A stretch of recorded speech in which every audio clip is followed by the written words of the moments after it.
would you say the 3 main takeaways you've gotten out of your service as a VISTA member are?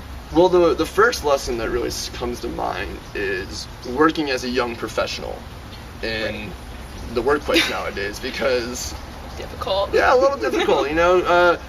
So it's so easy for your coworkers to kind of treat you like a kid because, you know, we were born when they graduated college or something like that. Yeah.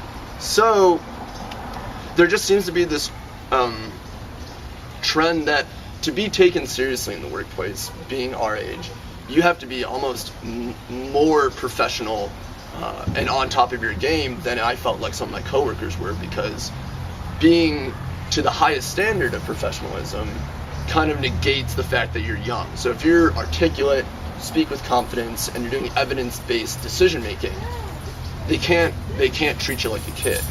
If you're proving your point and you're doing so, like I said, in an articulate, confident manner, they take you more seriously and you can get more work done. That's one. The second one would be wrestling with what I call activist burnout, or otherwise known as compassion fatigue, having a decline in the enjoyment of their work.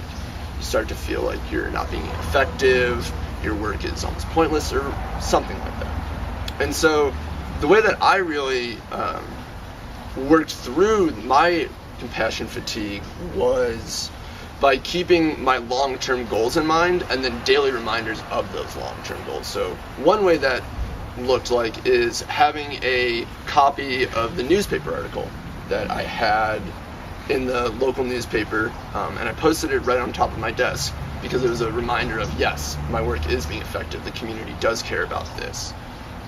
And the second way I did so was I would keep up to date on any media, newspaper, radio shows that are about veteran homelessness, and I would listen to one radio show or read one article a day to keep in mind that there is a national movement behind this work.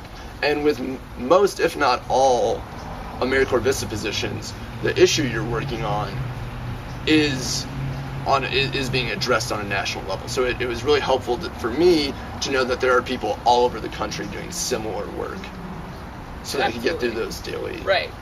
So did you things. have compassion fatigue at 6 months? Because you're in your last month of service. I am, right. So we're hearing this from the other end. I'm in the beginning. So was that something that you faced and you came up with this later, or have you been doing this from the outset? You know, I've been doing similar work to AmeriCorps VISTA work for a few years prior to my start of my service, so I didn't get it as bad as I think a lot of people do. There were definitely some times, though, around that 6-month and 9-month mark where it was just, okay, man, we need to start counting the days, all right. But yeah, no, and then that was really when I posted the newspaper article on my desk. What's your third main takeaway? Third main takeaway is that conflict resolution is, it doesn't stop being useful. Whether it's one of the students in my culinary training program being upset that we still have class going on for another 4 weeks, or one of my coworkers is upset with one of the decisions I made.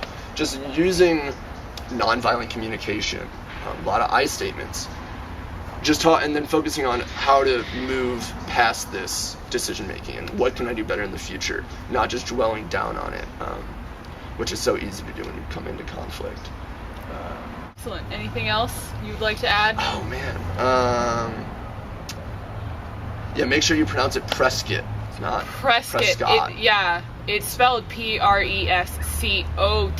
but Prescott like biscuit. Yes. Well, thank you for letting me interview you today. I'm gonna add links to some of the stuff that Willie has worked on down below with all of my other social media stuff, so please check that out. Check out the awesome work he's been doing, and consider being a VISTA. Until next time. Bye.